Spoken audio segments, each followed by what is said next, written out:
ఏమీ లేదని బోరు కొట్టేసే పరిస్థితి. వాక్యం బోరు కొడుతుంది ప్రజలకు కాదు, వాక్యం బోరు కొడుతుంది కాదు.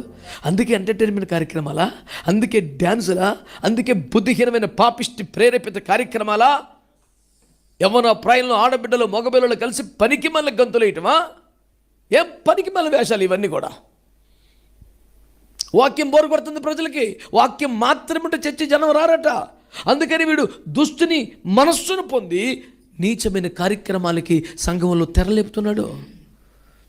ఇలాంటి గుడ్డి గంతులు వేయడానికి, పనికి మళ్ళీ వేషాలు వేయడానికి దేవుని ఆత్మ ఒప్పుకోదు.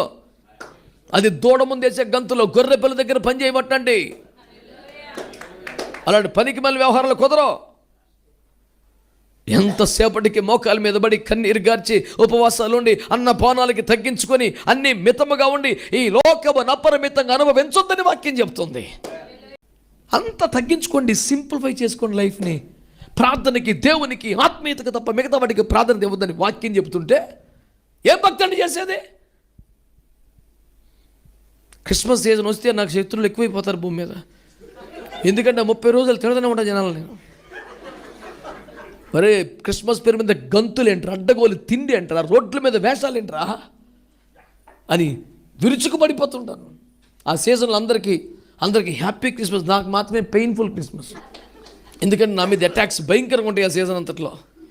నాకు ఆ వేషాలు చూస్తే మనసు ఆగదు.